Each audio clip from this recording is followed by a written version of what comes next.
Hello folks, Minimax Munchkin back with another video. First and foremost, as I usually do in the videos lately, shout out to my Patreon patrons. So Mike, Matthew, Ewing, Larry Hocken, BardlyManHardlyTrying, Rogor, SuburbanHell, Frank Fan, Jared Henderson, Kaleron, Albert Kwak, Aidan Harth, Darth Xín, Gary Course, Matthew Collins, Oldham, C Alcazar, Zachary Bradley, Milian, Jeremy Helton, Bredwin, your boy Fox, Bryan Moten, Sean, Cory Williams, Pell, Mannozzi Stefano, Adekoya, Zeb McCubbin, Nathan Jane, Spiffay, PrimalBassBoost, Tyler Charles, Storm, Lloyd, and Lord Gazda. Thank you all new and old patrons. Thank you for your continued support. You are the reason why I keep making more and hopefully better videos, and that I'm recently releasing them more frequently, and hopefully I'm gonna keep up the pace and even speed it up a little bit as long as this challenge is still on. So if any of you who are not my patrons yet are interested even remotely in supporting my channel in a little bit more direct manner, there is always an option on my Patreon page. It's gonna be linked down in the description. If you're interested in reading my notes for all the previous videos and future ones, including this one, the files are all being uploaded regularly to my Patreon page. So if you pledge to the Magical Secrets tier, you can get access to all of that, and also my Discord server, which is a lively place lately, yeah, like, it's not mandatory, but the option is certainly there if you are interested. So yeah, with that said, the topic of today's video is Paladins and Paladin Spells specifically. Paladins don't really have a lot of spells to choose from when preparing spells each day. Their entire spell list consists of only 48 spells. The fact that you count only half of your total paladin level, rounded down, when determining the number of spells you can prepare, means that 20th level paladin with 20 charisma, with max charisma, can prepare only 15 spells. Now some of those you get prepared for free from your subclass or oath spells, but you still have to be careful which spells of these 48 you choose for the day. So below in the rest of this file, there's a list of spells that I consider the best picks for all or most paladins. The spells are not really listed in any particular order because my real life alignment is chaotic stupid, but the red color does signify auto pick, or more important spells, the spells that you would consider like a stock option, stock loadout spells, the spells that you would be like, okay, this is my like ordinary basic loadout, and then maybe on a day-to-day basis you might change it slightly depending on your necessities and needs. The first on the list of spells, and obviously the first spell that I will be talking about, is Bless. It's a better fit for clerics due to the more spell slots, higher level spell slots and all of that stuff. Paladins are only half casters, clerics are full casters. Cleric's spell progression is faster than paladins.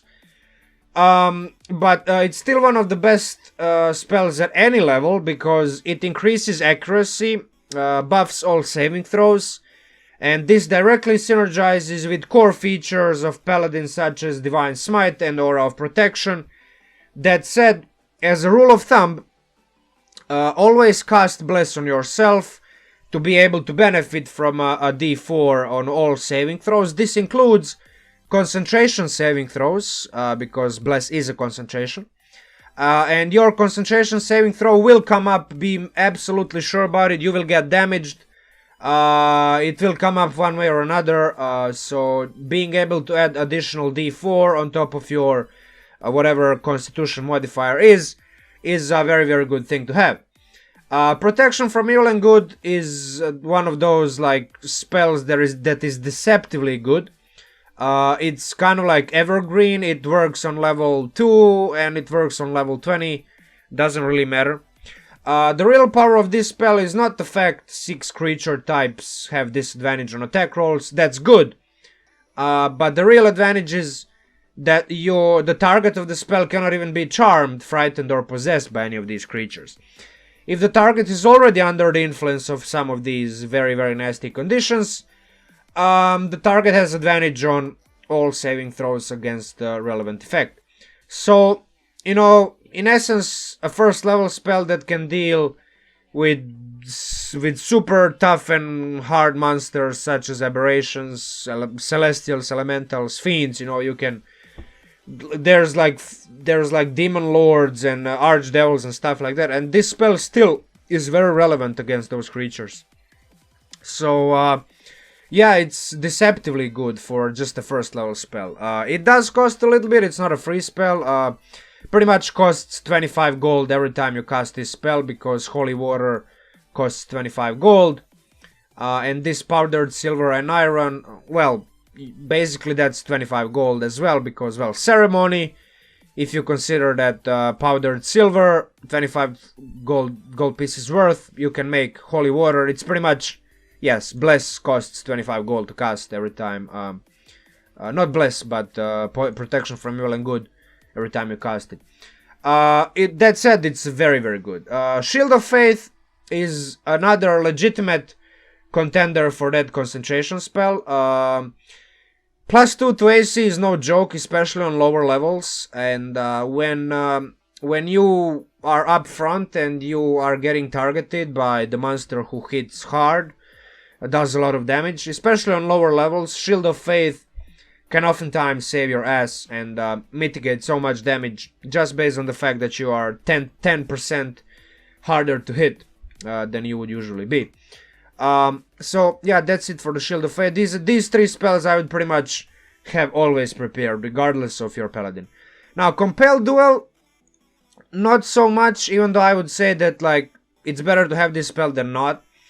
You know, one of the very few, it's basically, this spell is one of the very few ways. It is a concentration, though. A lot of Paladin spells are concentration. If you check the list of first level spells, it's like 3 spells are not concentration. So, well, 4 of them.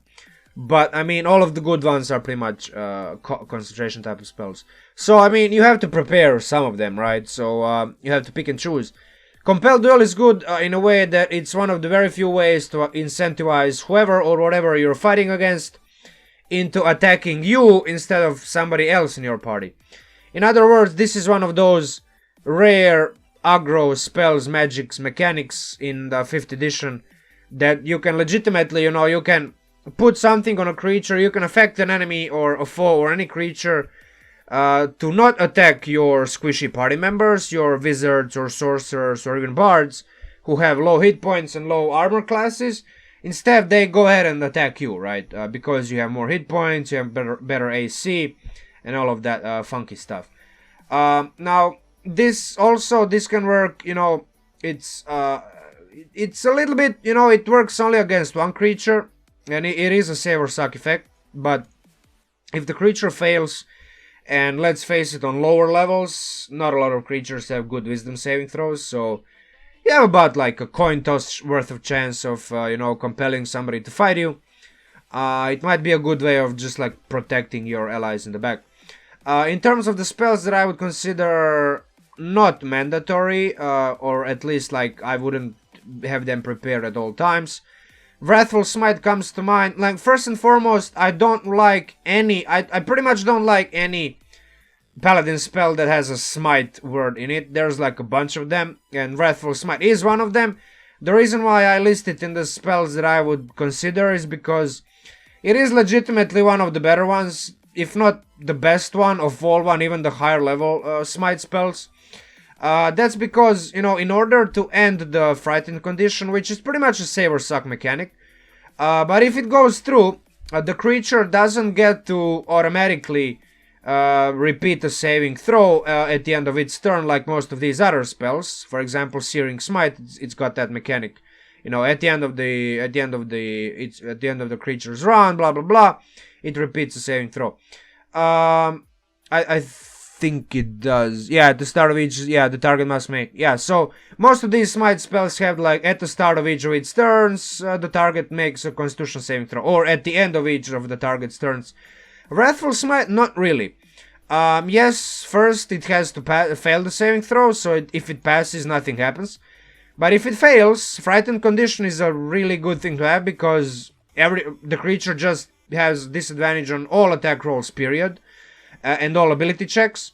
But also, the creature cannot move closer to the source of its fear. So if you hit the creature, inflict the frightened condition, and then move away from the creature pretty much, and tell all of your allies, yeah, get the heck away, move farther away from the creature cannot get closer to you, and by proxy cannot get closer to any of your allies. If the creature has melee attack rolls only, it doesn't have any range, no spells, no cantrips that deal range type of effects or damage, this is pretty much like this is awesome for a first level spell.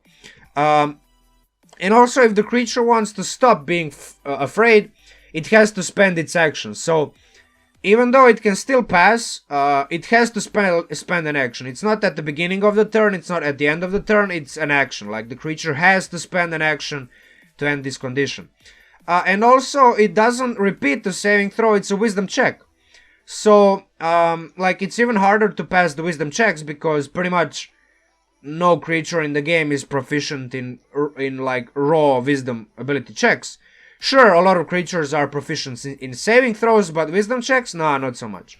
So if you get past that first hurdle of the wisdom saving throw, if the creature fails that, this spell can actually be very, very good. That said, it's still a concentration, it's still a save or suck mechanic, so you won't miss out if you choose not to have this spell prepared. That said, you will definitely find uses for this spell, especially on lower levels where actually a lot of monsters, even some higher levels, a lot of monsters don't even have ranged attacks. So, depending on what you're fighting, this spell might be a little bit, there's a varied level of power this spell can offer.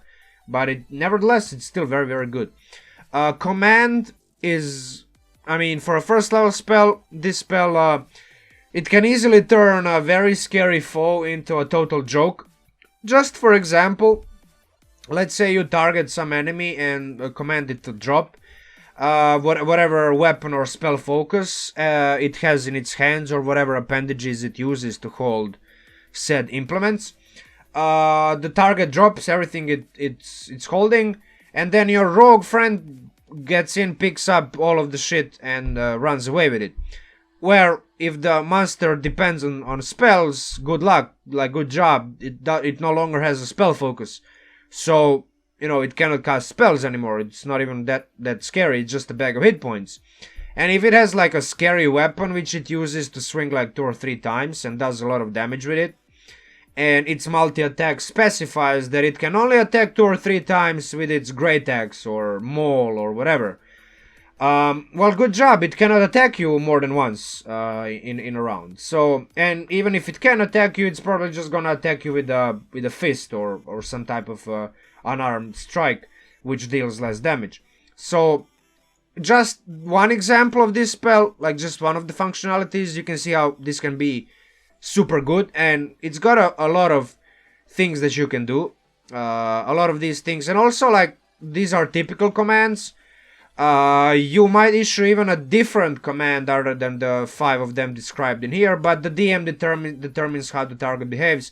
This is one of those spells that you have kind of like, you have to maintain and foster and maintain a good relationship with your DM, to be on the same page as a DM. You maybe even talk to him before the game and ask him, hey, how would you rule if I say, if I don't order one of these 5 already defined words, but I say, I don't know, pick, who knows, like, what happens then? Yeah, so always be on good terms, in good relations with your DM. It's better to, this is the advice that I first and foremost give to myself, because I'm the type of person who always argues with the DM, and I can tell you from experience it rarely pays off. So it's been something that I've tried to tone down in recent months as a player, because I've just figured, why do I waste so much energy and focus on arguing with DMs when I can just try to be a little bit more friendly, a little bit less confrontational, and get more in return, get better benefits in return, because I'm a better type of person. So there's a little bit of a food for thought in that regard. Heroism, now look, Casting this spell on a barbarian on lower levels and pretty much on any level can easily turn the enraged companion into an unstoppable battle machine. This is especially on lower levels where +3 or maybe even +4 temporary hit points every turn. That pretty much doubles for a barbarian, because barbarians have this fancy thing called rage, you know, and rage pretty much means that they are resistant to all. Well, all barbarians are resistant to physical damage, totem of the bear. Barbarian is resistant to all but psychic, but that's just details. Let's just say that it takes double the amount of damage to get the barbarian to 0 hit points. Oftentimes even more, because if you deal 5 damage to a raging barbarian, it pretty much takes 2, because you round down the damage. So if the barbarian has like 20 hit points, it oftentimes takes like 50 damage to bring it down to 0. If you give like 3 additional temporary hit points every round to that barbarian, that's pretty much gonna be like 6, 7, maybe even 8 additional like effective hit points. So this is this is crazy good on a barbarian, and pretty much any other lower level character, including yourself. If you are in the front line, or any frontliner which your party depends on to soak up some damage, this spell can give a lot of longevity, a lot of like time for that frontliner to be up front and take the damage and still like stand there and be above 0 hit points and present some sort of danger and stuff like that. So yeah, I mean, I don't think this is a necessary spell to have, because again, it is another concentration spell. But on lower levels, like casting this on any frontliner, including yourself if you're the only one on the front, can be ridiculously good. Barbarians specifically. Divine Word is not the best spell to concentrate on, in my opinion, but look, if you are a simple type of creature, simple type of human that likes rolling as many damage dice as possible, this spell is not a bad option either. It's just like, as you can see, there are better spells to concentrate on, instead of just like dealing 1d4 additional damage with every round, or maybe 2d4 if you have like extra attack or whatever. But I mean, it's not bad either. So if you want to just like be simple in your type of playstyle, this spell will definitely be beneficial, because more damage means the enemy creature gets dropped down to 0 hit points faster. So yeah, I mean, logic. Detect Magic, I wouldn't go for this spell, you know, other than a situation if there's absolutely nobody else in a party that has this spell, either learned or prepared, which is, I mean, look how many classes have access to this spell. If you literally have none of these classes in your party, or whatever bard, cleric, druid, ranger, sorcerer, or wizard in a party doesn't have this spell learned or prepared, I guess, I mean, if there's absolutely nobody else in a party that has the spell, it might be prudent that you have it prepared just in case. Even though paladins don't really know how to cast spells as rituals. Casting spells as rituals mean that instead of casting time of 1 action, it takes 10 minutes and 1 action to cast the spell. And it doesn't spend a spell slot. In your case, you're pretty much resigned to spending a spell slot. But I mean, it's one of those utility spells. It's a first level spell, therefore it's a relatively low investment even for paladins. That reveals a lot of clues, a lot of information that you can use to try to figure out what the heck is going on around you. So, you know, it's just like, if nobody else has it in a party, get it. Have it prepared. In terms of not recommended first level spells, Ceremony, it's kind of a weird spell in a way that, in my opinion, you will most likely prepare it at least once during a longer campaign, if that campaign ever gets to an end, due to the perks this spell provides. These perks are sort of like one time. They only have a duration of like a finite amount of time that they last, and then it's over. And also, like, these other perks, you can just, for example, buy holy water. So in most cases, there's really no reason to have it always prepared, because how many times do you really need to marry somebody, like to organize a wedding? It's pretty much like, if you know that there's nothing else in a campaign, then like go in and fight the big bad end guy and that's it, that's the end of a campaign. Sure, like organize a mass wedding, everybody in your party marries another party member, and everybody gets a +2 bonus to AC, or I don't know, you touch a humanoid and then for the next 24 hours it adds a d4 to all ability checks. Like, these things are good, these are good buffs, but due to the fact they only last a finite amount of time, like 24 hours, saving throws plus, yeah, I mean, these are good things, but like they last so little amount of time that you know, you're pretty much like forced to only use them in situations where you know that they are going to be relevant. You know, if you just randomly wed somebody in your party, you know, it's not going to be whatever, you know. This particular perk has some roleplay potential. You kind of like, you can play this priest character if you want. You just go around and organize weddings and I guess provide additional, like, you literally give a mechanical bonus to the, you bless somebody with a +2 bonus to AC, 2 creatures, but other than that, like, I don't see the point in having this spell always prepared. Cure Wounds, even though, I mean, healing spells are an absolute necessity in the game. Not so much to keep the characters above 0 hit points, but to bring the characters from 0 hit points to, you know, above 0. You have this nifty feature called Lay on Hands, and it's flexible enough that if you manage it carefully and you know, cleverly, you have enough of a pool of healing points that you can keep your party members above 0 hit points just by using Lay on Hands in most cases. Unless you are the only healer in the party, there's absolutely no cleric, bard, druid or ranger, and you're the only one who can cast healing of any type. I guess you would have to need to have this spell, or in other case, if your oath spells, the spells that you get from your subclass, your oath spells, they feature a lot of paladin spells anyway, so you have a little bit more leeway in terms of how many paladin spells specifically you can prepare. I guess you can squeeze this one in, but I don't think you need to, you know. Every time I play the paladin, this, like, preparing this spell is pretty much a dead weight. I could pretty much just use my Lay on Hands and it didn't change anything, so better to prepare some of these other spells, you know, like Protection, Shield, Compel Duel, Bless, you know, Bless is pretty much, even Wrathful Smite is better than Cure Wounds on Paladins. That's just my opinion, you know. It still depends on the party, as I said. Detect Evil and Good, like, why would you cast this when you can just use Divine Sense? Look, it does offer detection of more types of creatures instead of just fiends and undead. But you know, 9 out of 10 times you can sniff out these other types of creatures anyway. Or you don't even have to try to sniff them out, they will attack you instead. Like, they will beat you to the punch and, like, the combat will happen regardless. Or you will have to interact with them in some other way. So why would you even burn another precious spell slot on casting this spell?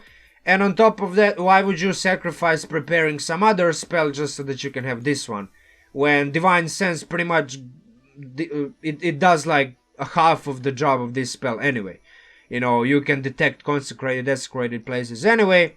And you can detect fiends and undead. And like these other 3 types of creatures, in most cases they do come up to you, you know. So the situation, the amount of situations that this spell can be good at is very slim. Detect Poison and Disease, kind of like a similar situation. And maybe I just never played in a campaign session or a one-shot where this spell would be good to have always prepared. But even if it's kind of like good to have always prepared, it's so specifically situational that you would hardly even, you know, you even ever know when and where to use it, you know. It's, maybe you need to detect what drink has a poison in it. So yeah, like if the campaign features a lot of mystery, intrigue, and detective work, I guess, I mean, sure, but me personally, I never really played in like lower combat campaigns where there's a lot of investigation, exploration, detective work, trying to figure stuff out, mystery, intrigue. There is a healthy amount of those things in all campaigns that I participated in so far, but never to the point that I specifically needed this spell. So maybe my DMs just don't like using diseases and poisons, but I've played under a sufficient amount of DMs so far that I would know, like, this is not an occurrence that happens very often. So just like, let's keep it at that. Purify food and drink in a similar vein, unless the DM handwaves spell components, in this case vocal somatic. You can't really use this spell to sneakily ensure that suspiciously friendly NPC isn't poisoning, infecting you or your party members with something. And you can't really do it without letting that NPC know right away that you're distrusting its hospitality. You don't really trust that NPC. And even if you somehow could, even if the NPC is not really aware that you're casting a spell that requires you to like flail your hands around and say these incantation vocal components, the NPC she's gonna eventually find out that somebody tampered with his or her setup, so like the secrecy is even not necessary in the majority of cases. And let's say you need to clean out the city's food and water supplies because they've been poisoned or infected with a disease. You just take a day off, you take a long rest, you prepare the spell next day, and then you get to work, So, in a way, like, I don't see the reason why you would ever prepare this spell, have this spell prepared instead of some of these other spells which I consider better. Command, Heroism, Divine Favor, or even Detect Magic, right? So it's just one of those things, why would you waste a precious slot of like prepared spells? That's just my opinion. Searing Smite, guaranteed 2d8 Divine Smite radiant damage, which you just do like, you hit the target, you proclaim, okay, I'm gonna use Divine Smite on this hit, is better than a potential 1d6, that's sort of like a guarantee.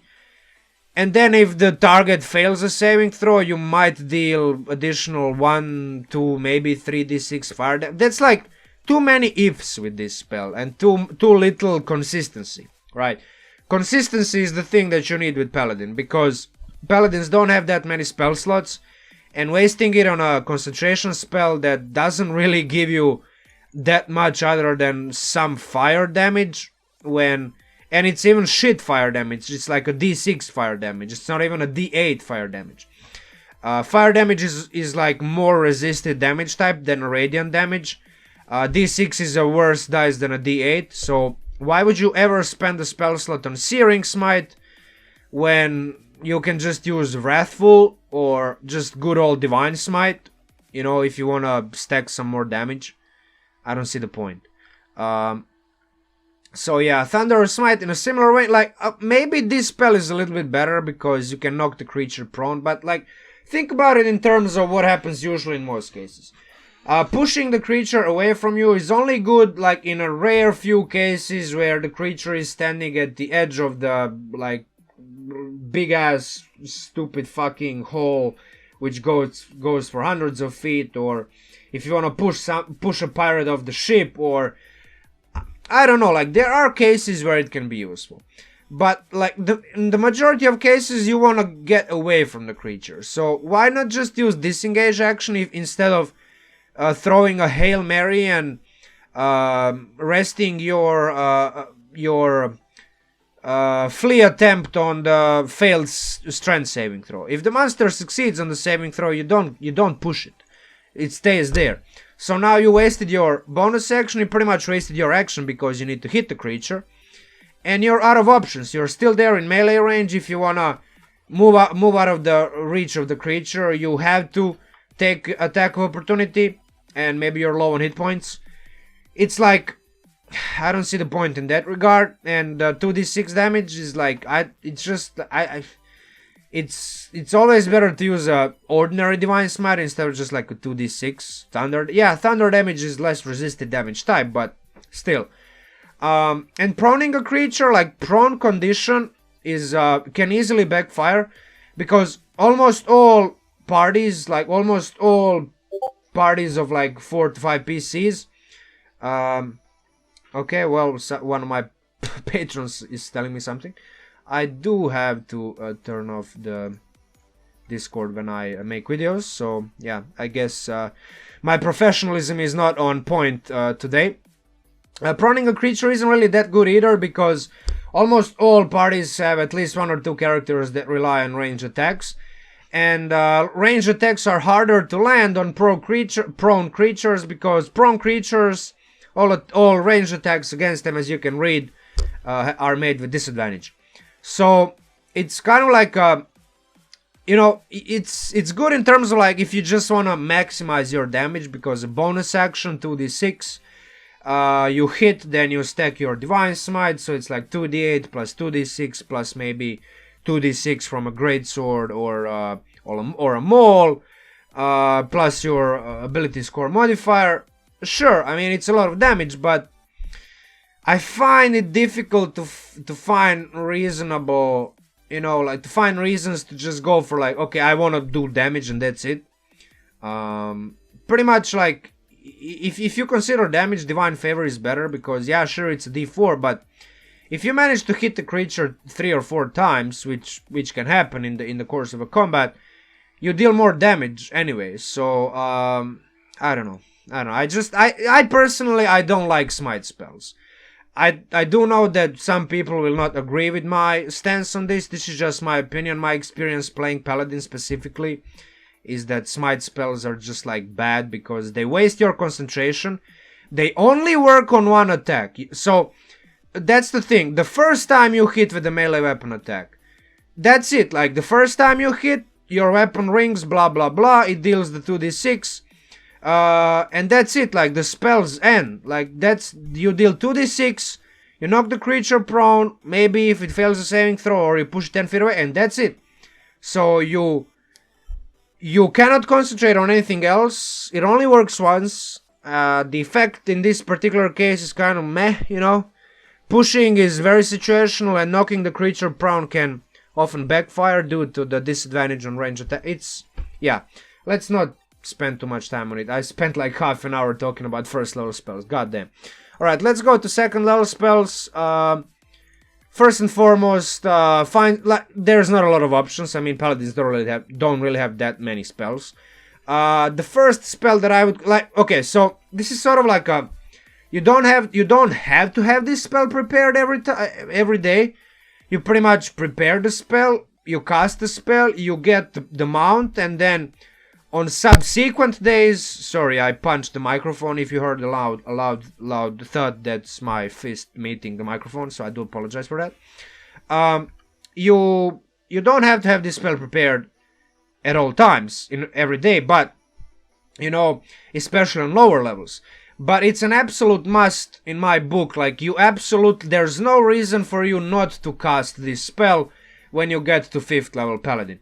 First day that you can prepare second level spells, prepare this spell, make yourself a steed, because if you think about it, like buying a warhorse, like, or renting it, is I think like several hundred gold pieces to just like rent or buy that thing, and you get it for free with this spell. That's just like, and casting time 10 minutes, it's a no-brainer, right? So yeah, like there's no reason not to use this spell.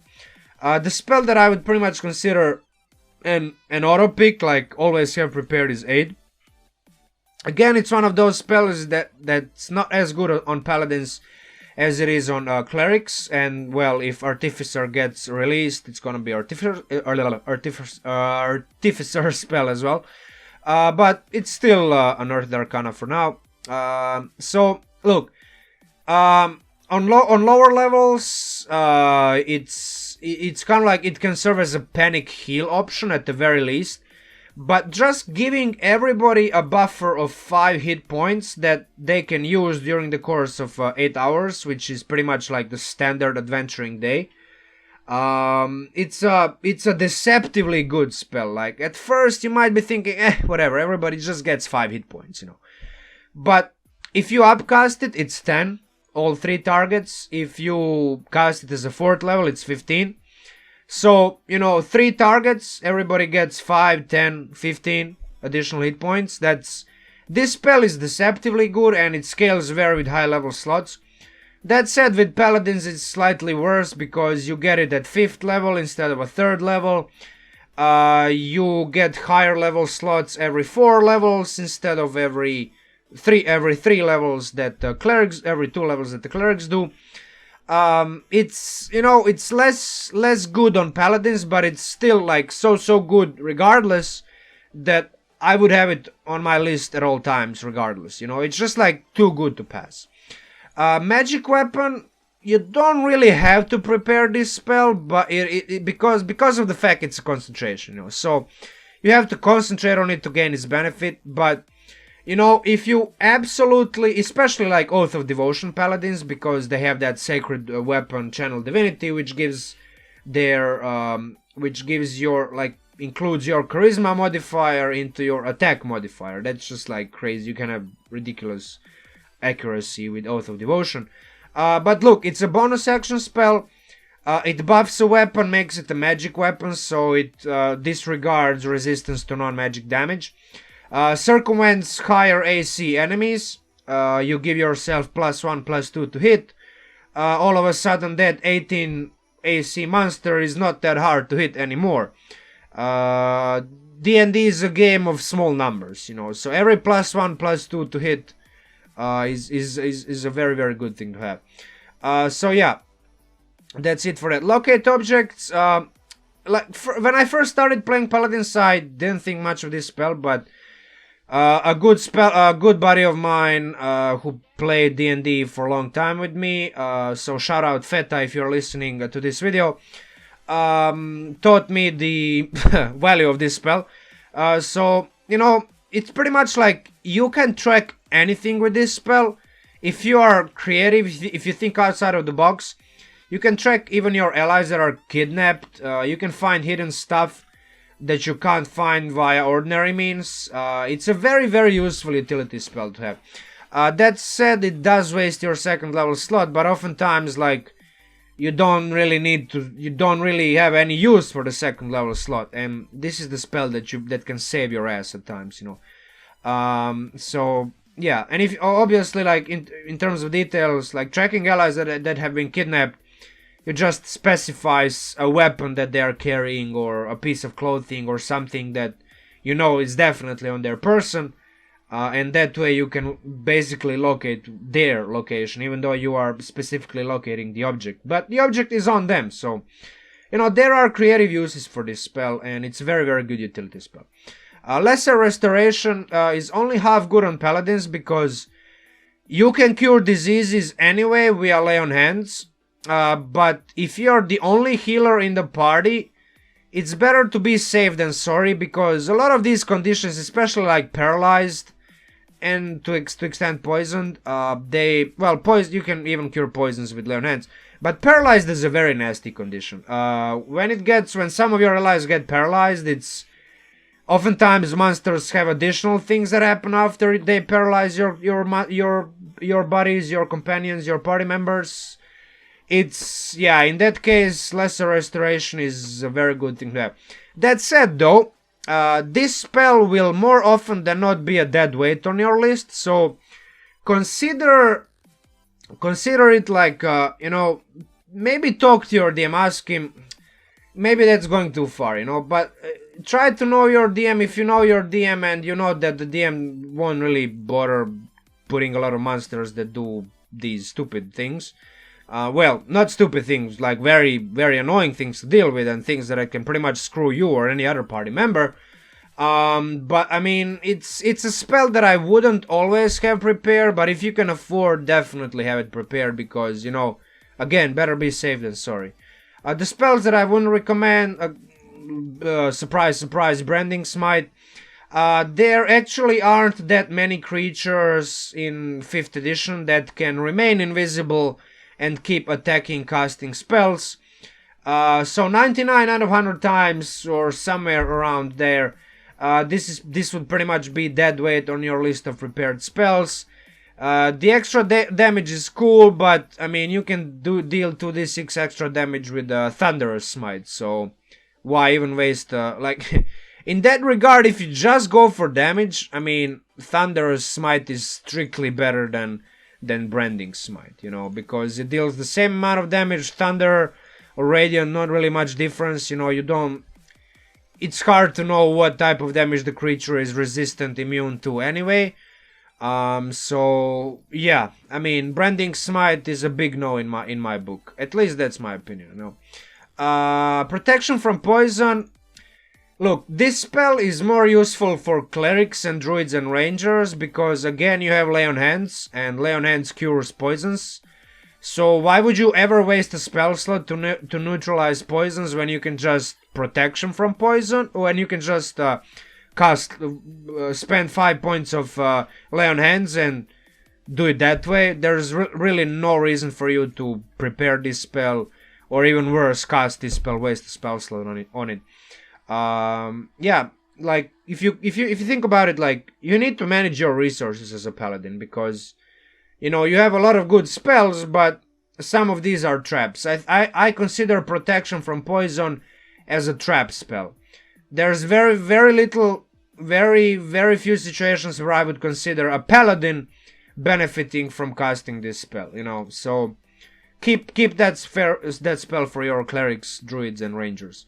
Zone of Truth. Now look, I consider this spell very good, you know, especially in campaign that has you capturing NPCs and enemies and interrogating them.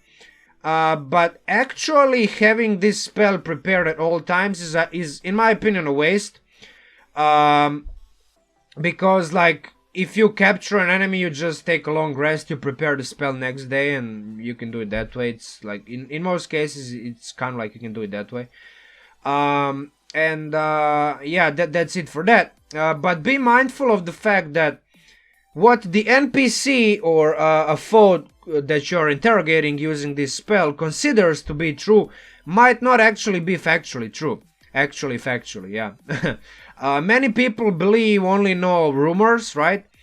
And oftentimes these rumors are not correct. Good DMs, I've noticed, like any half-decent, half-competent DM, plants seeds of doubt and misinformation. So, you know, some NPC will tell you something that the NPC considers to be true, but somebody else told that to NPC.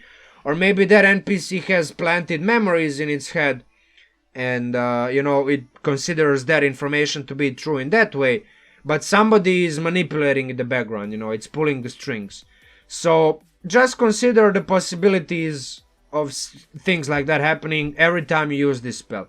You know, I can imagine there are a lot of new players out there using this spell, and I don't know, DMs playing mind games and telling them something when the target fails a saving throw, and then later on it turns out that's not true.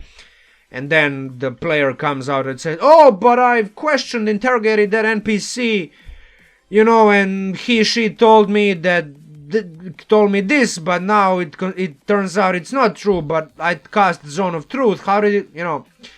Things like this are possible, especially in 5th edition Dungeons and Dragons. Mind manipulation, gullible NPCs, you know, just like peasants who don't know better, believe everything that they've been told.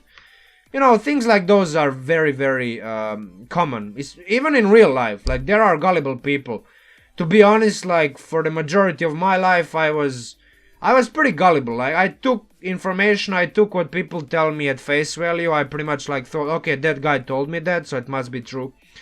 I learned with years that I learned to think in a different way, but I mean, I guess some people are just naive. So I guess that included me for the majority of my life. Yeah, so anyway. At level 3 we have the good old Dispel Magic. Being able to cast this spell using a 5th level slot at max makes it not as good as it is on full casters, and also you get it later on into your Paladin progression. Paladins get 3rd level spells at level 9. So it's, you know, there are a lot of annoying spells that exist in 5th edition Dungeons and Dragons, and this spell gives you a chance to stop them, you know, at least gives you a chance to deal with them. So it's better to have it than not, especially if, again, if you're the only one in the party that has this spell prepared or learned. Some people, I mean, look, I'm not judging that hard people who play their characters and don't take what would be considered the best spells. Best is very subjective, you know. But there are spells such as Dispel Magic which are objectively like, you are at a disadvantage if you have access to those spells as a warlock, as a wizard, as a druid. Pretty much almost all casters in the game have access to this spell, and you don't learn it or prepare it, you know. So that's just my opinion, you know. Dungeons and Dragons is a role-playing game, but it's a role-playing, but it's a game, you know. And game implies there's a system, and when there's a system, there are optimal choices in that system, or at least better choices. Dispel Magic is one of those choices.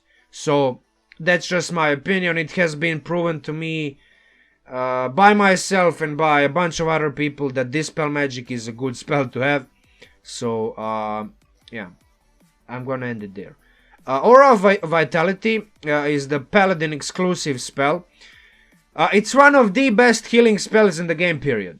The amount of healing that you can do with at level 9 when you have this spell prepared, even though it's a concentration, you know, when you start dealing with AoE effects, damage that targets, that damages everybody in a party, this spell offers so much action economy. Like, it's ridiculous. And on top of that, yes, casting it does cost an action, but on subsequent turns you can use a bonus action to heal one creature for 2d6 hit points.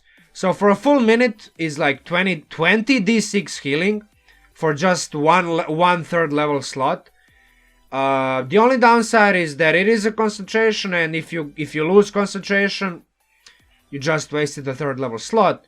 But even if you get like 3 or maybe even 2 uses out of this spell, it's worth it, because, you know, like, bonus action pretty much synergizes with your action, because you usually use your action to either cast other spells or hit the creature and kill it with your divine smites. But on top of that, now you can heal. So, yeah, I mean, the fact that Wizards of the Coast even considers giving this spell to a full caster class like a Cleric is beyond my understanding, but that's a topic for another video.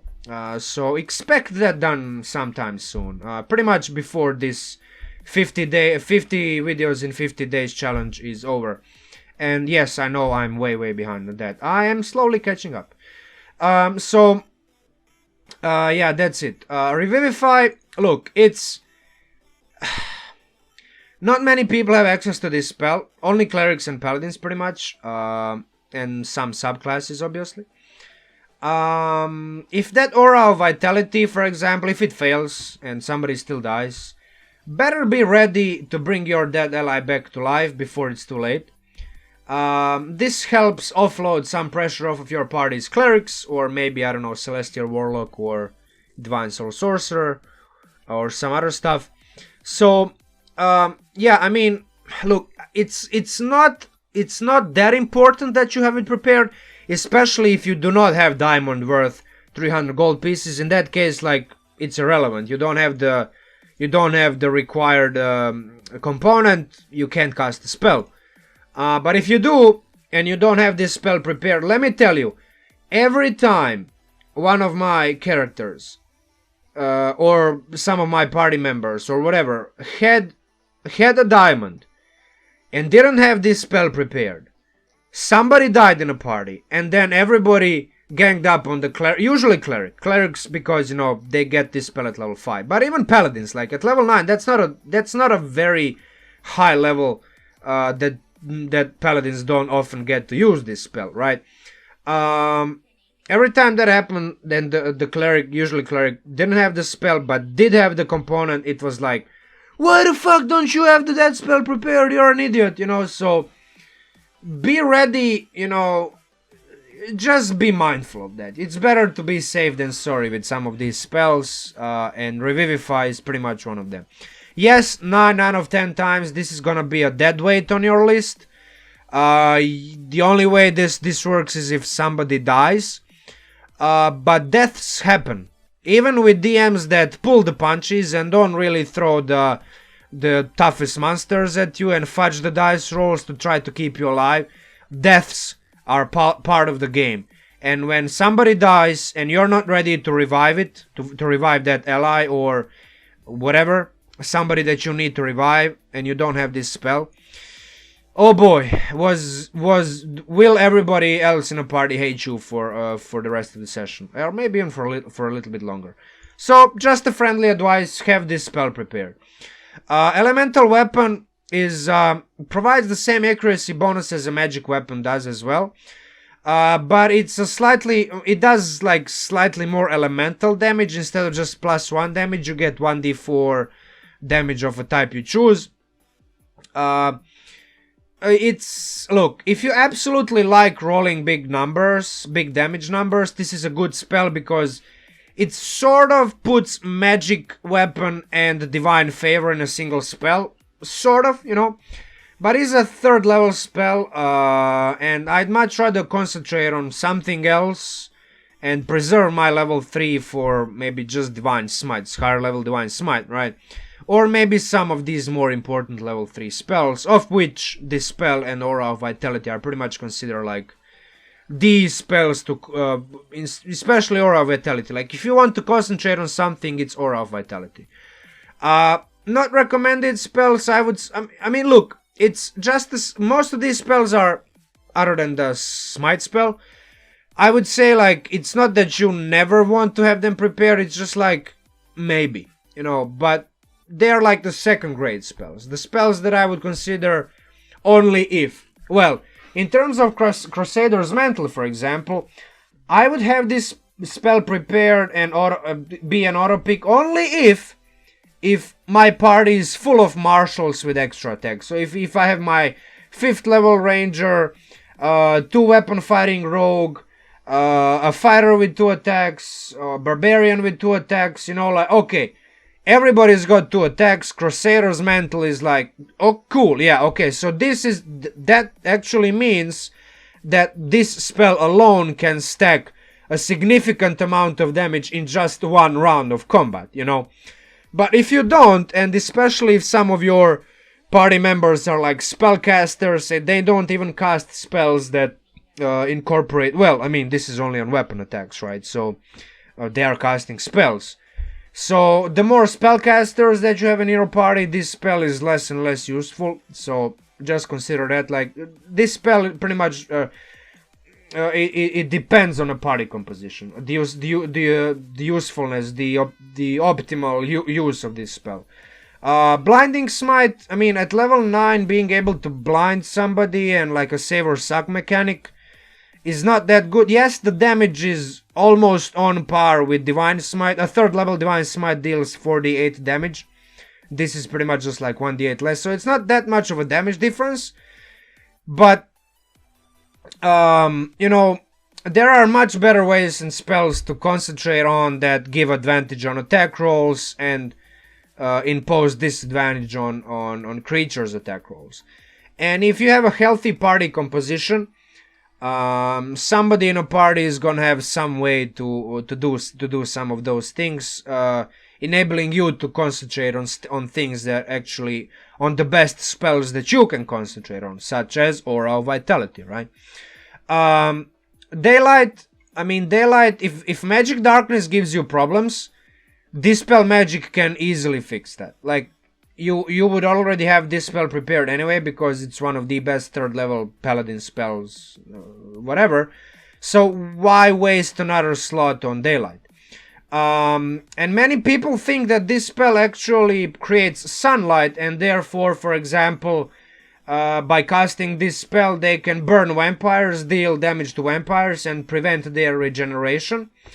But that's actually incorrect. The spell does not provide sunlight. It does provide bright light and some dim light, but nowhere in the spell does it specify that it provides sunlight.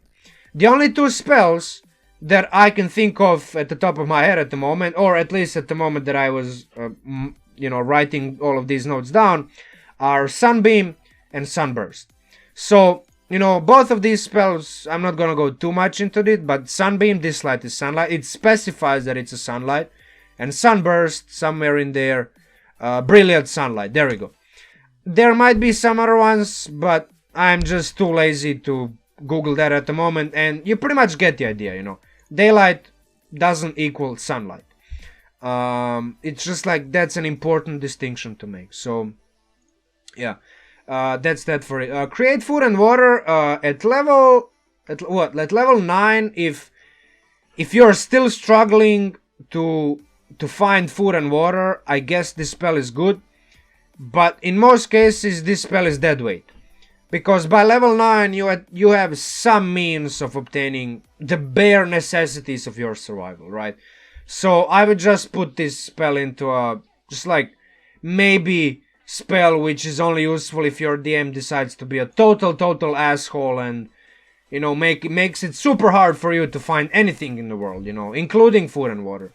So I don't, look, it's even some settings exist where food and water is a actual thing that you need to fight for. I think Dark Sun is one of those settings. I'm not really that familiar, but I'm pretty sure it is.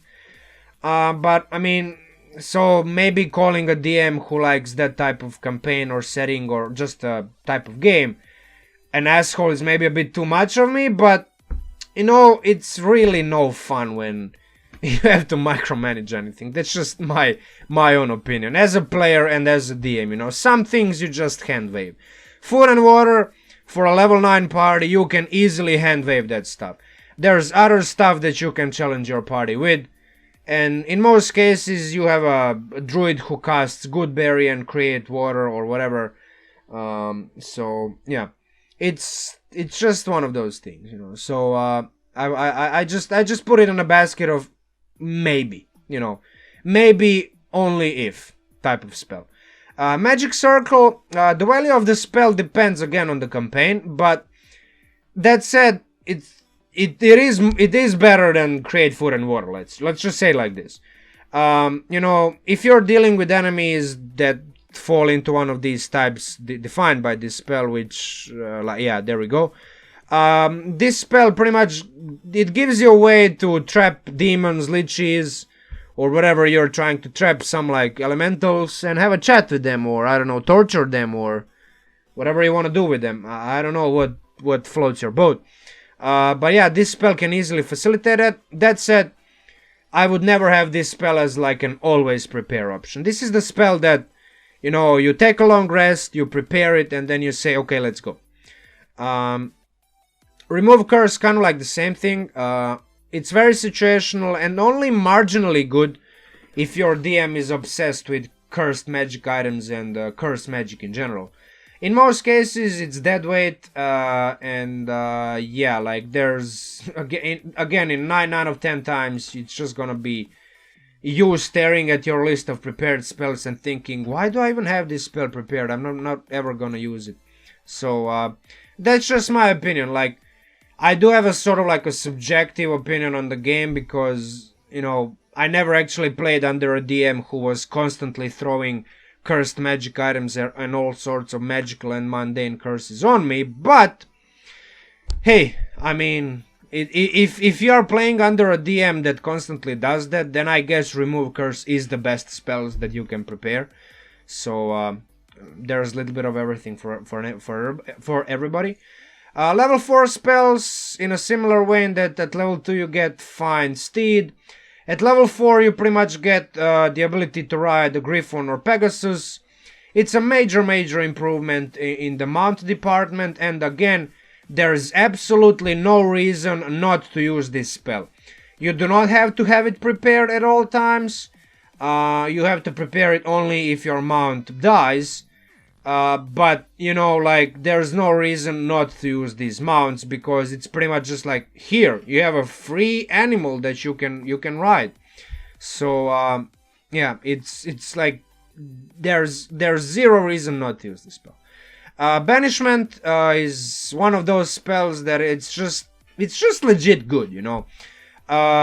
Temporarily lowering the number of enemies you and your party has to deal with oftentimes turns a hard fight, a fight that you're losing, into a guaranteed win, you know.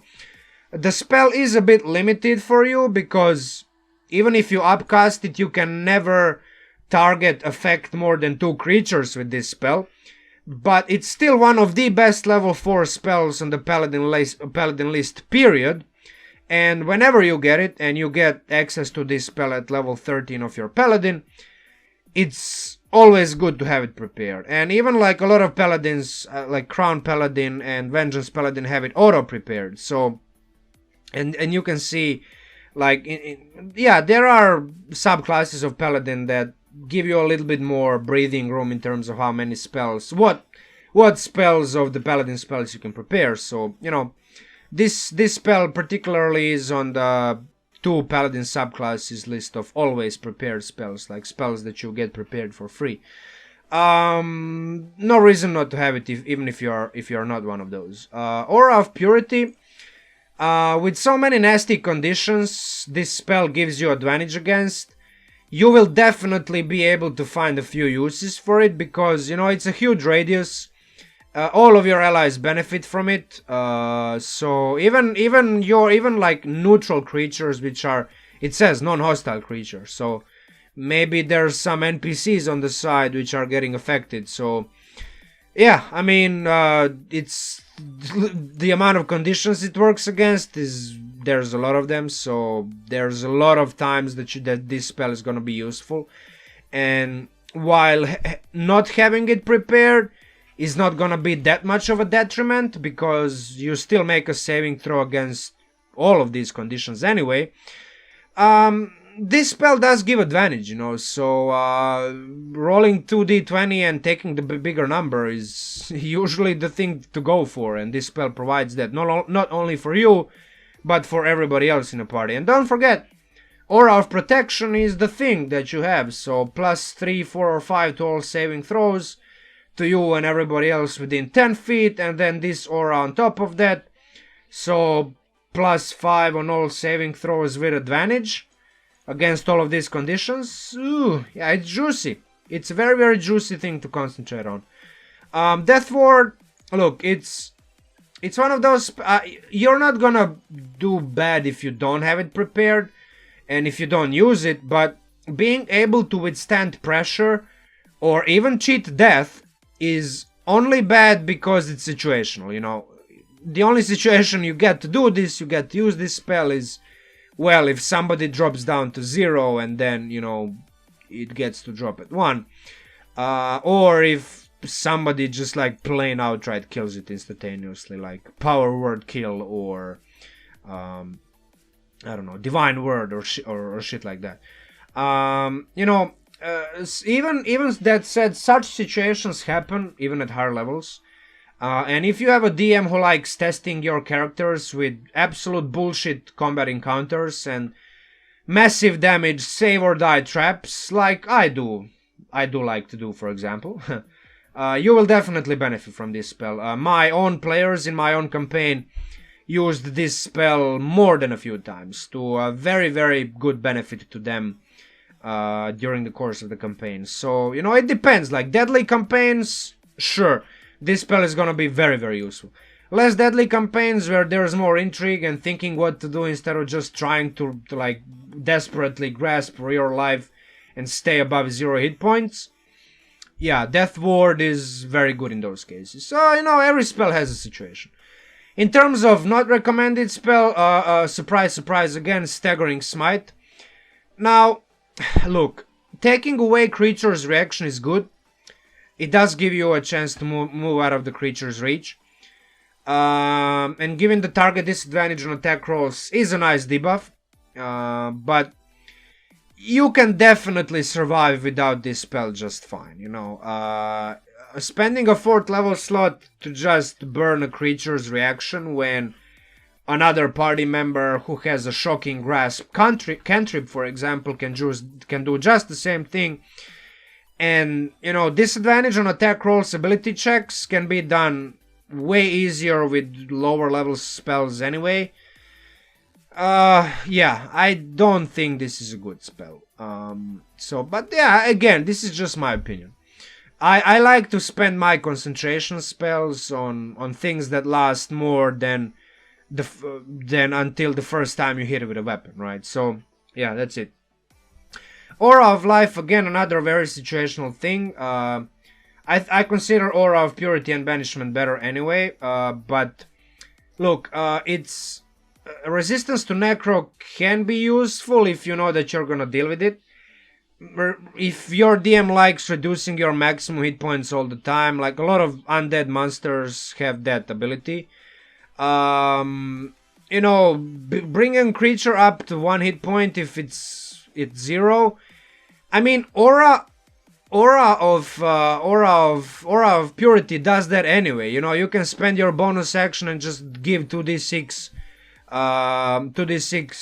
healing to an ally with 0 hit points anyway with your bonus action if you concentrate on Aura of Vitality. So, all in all, this is a very meh spell. There is uses, but there is better spells to concentrate on. A Locate creature, look, if you've seen the creature and you know at least one object that the creature is wearing, carrying, donning, whatever, like weapon, clothes, tools, you can use Locate object and do just the same thing that you do with Locate creature. But sure, I mean, this does offer an undeniable precision in terms of like where exactly the creature that you're trying to find is.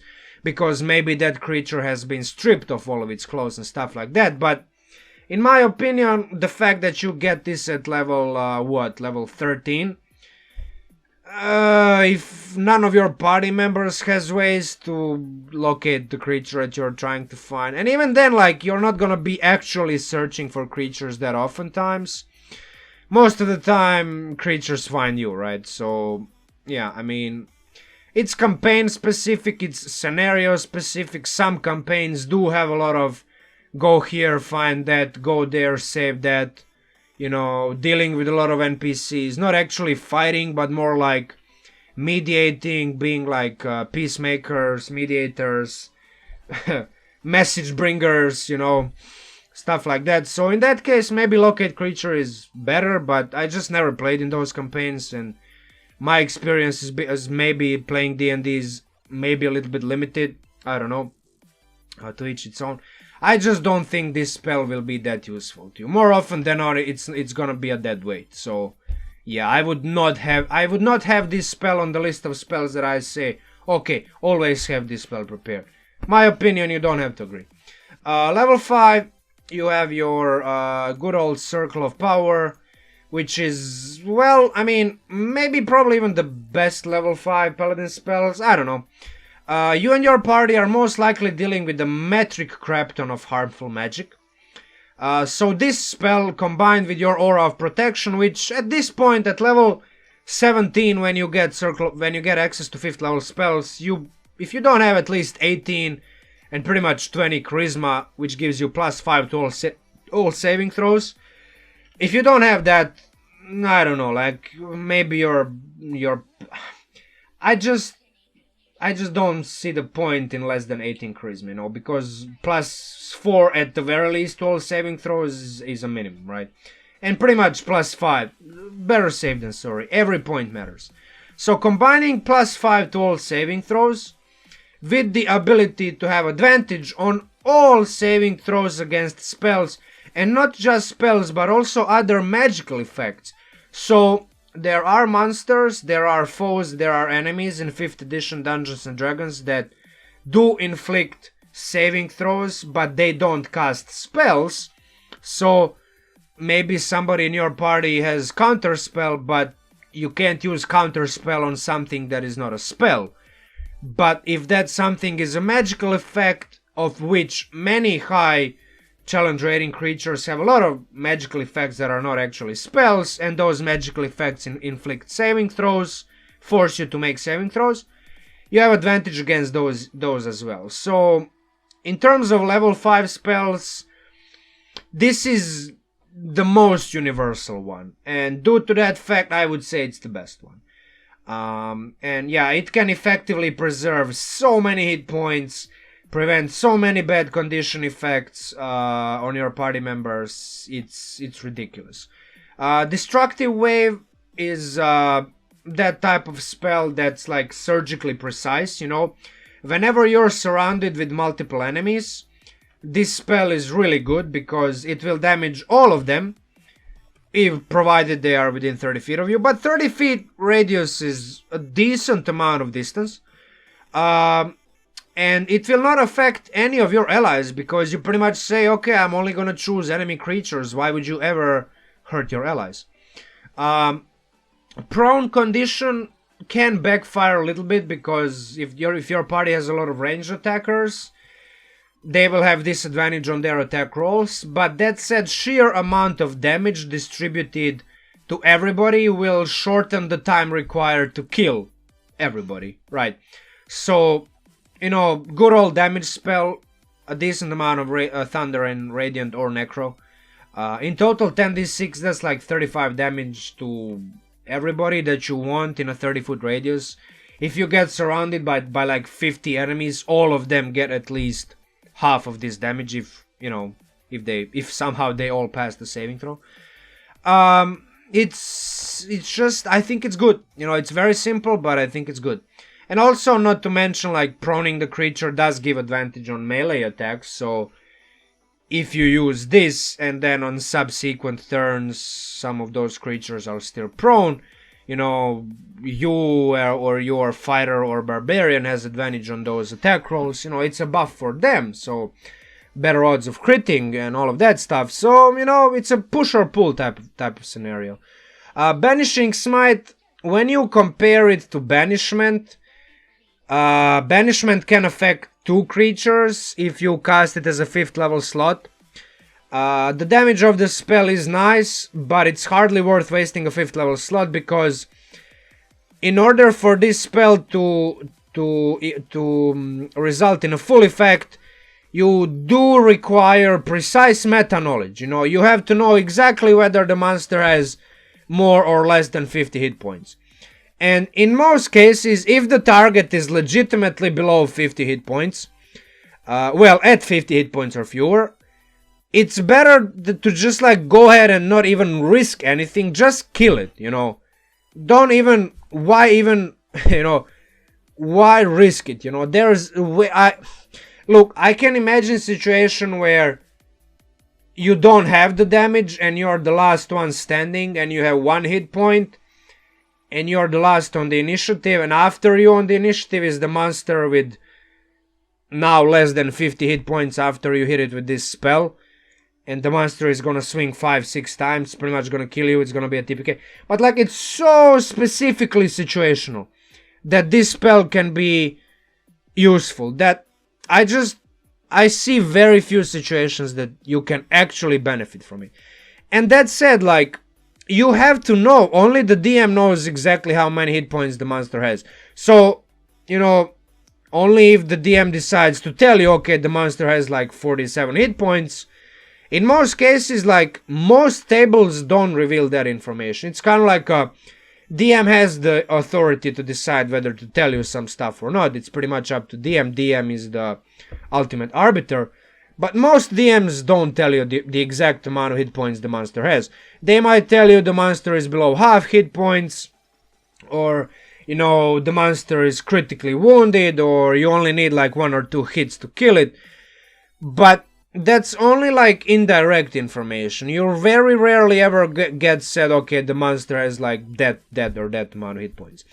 I do tend to say from time to time, like, okay, the monster has 1 hit point, because for some reason every time I DM a combat encounter, a lot of my monsters end up with 1 hit point before they get dropped to 0. It's a weird thing that keeps happening. I don't know why. But I just say, yeah, the monster is with 1 hit point. And then everybody's like, oh my god, why didn't I roll just 1 more damage? But yeah, it's just a funny thing that happens. But yeah, I just like, look, I don't value this spell. I think like Destructive Wave, Circle of Power, they are better spells to cast, to concentrate on, than just like stupid little damage that you don't even know if it's gonna work, you know. So yeah, this spell Evil and Good is basically protection from Evil and Good and banishment in one mediocre spell. It's not worth wasting a 5th level slot whatsoever casting this spell, you know.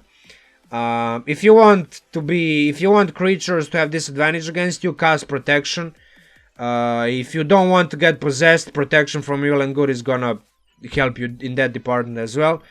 And if you want to banish a creature, just use banishment, you know. You already have that spell, it's a 4th level spell that you have access to. So in my book, in my opinion, this is a shit spell. It's just, I don't see how this spell has any precedence over any of these other spells, you know. So there's that. Raise That is one of those spells that is actually good, but due to the fact that you can revive a creature that's been dead for 10 days, you don't have to have it prepared at all times. That said, you will probably have to use it at some point if you get to a sufficiently high level. If you get to level 17 or higher and you have a DM like me who likes to drop like absolutely bullshitting counters at you and traps that just deal ridiculous amount of damage and combine spells that you cannot get even away from. So yeah, I mean, some killer DMs exist out. I don't consider myself a killer DM, but from time to time I do like to drop some bullshit on the players just to remind them, okay, like, you do know that I can fuck you up if I want to, you know. So just, you know, yes, you are powerful, yes, you have all these toys, yes, you can kill almost anybody in front of you, but, you know, be careful.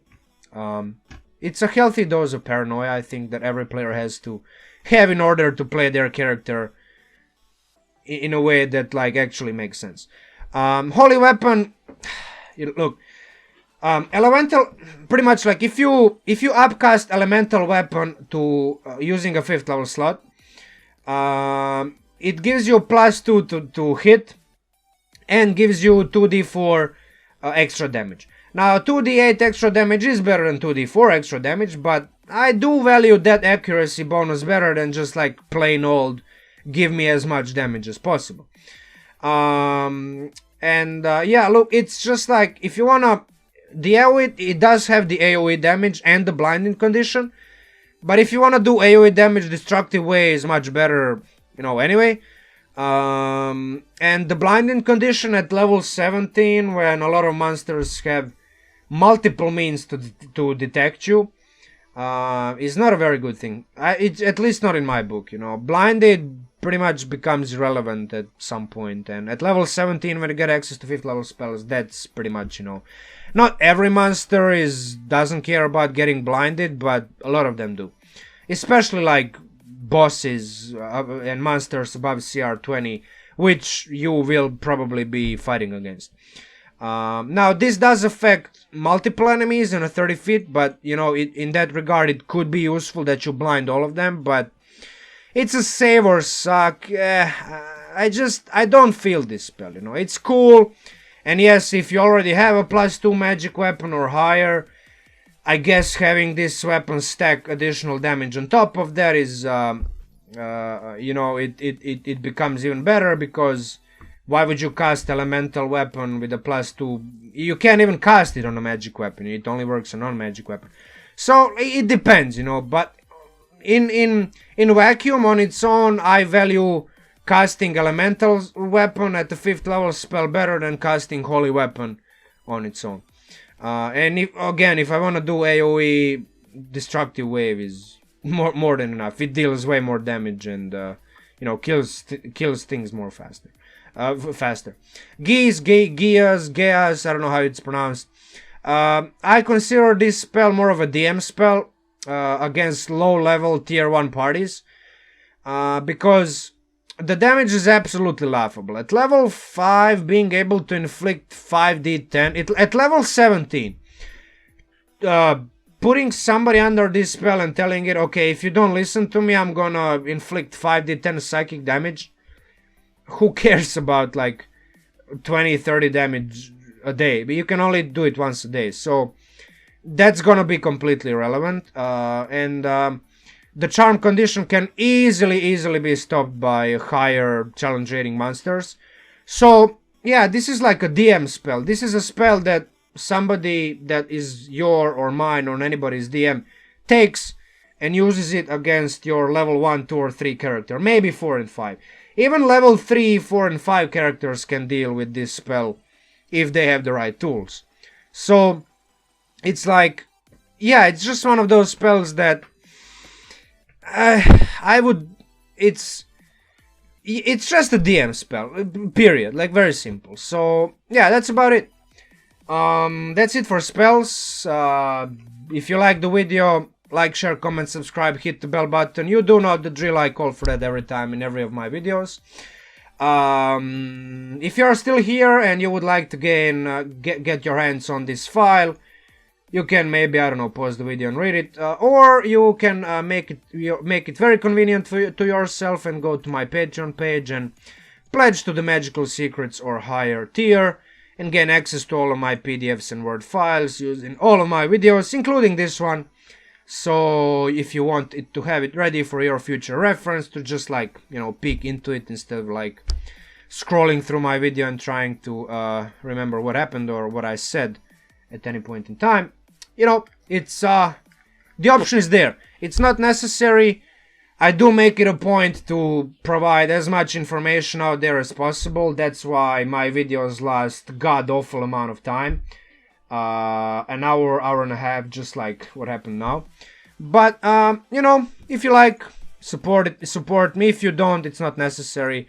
Just providing a like, a share, a subscribe to satiate my fragile male internet ego, so that this number keeps growing and growing, just like my internet penis does. Yeah, do all of those stuff. Like, share, comment, subscribe, hit the bell button to get notified in the future. And with that said, MinMax Munchking out, and talk to you soon.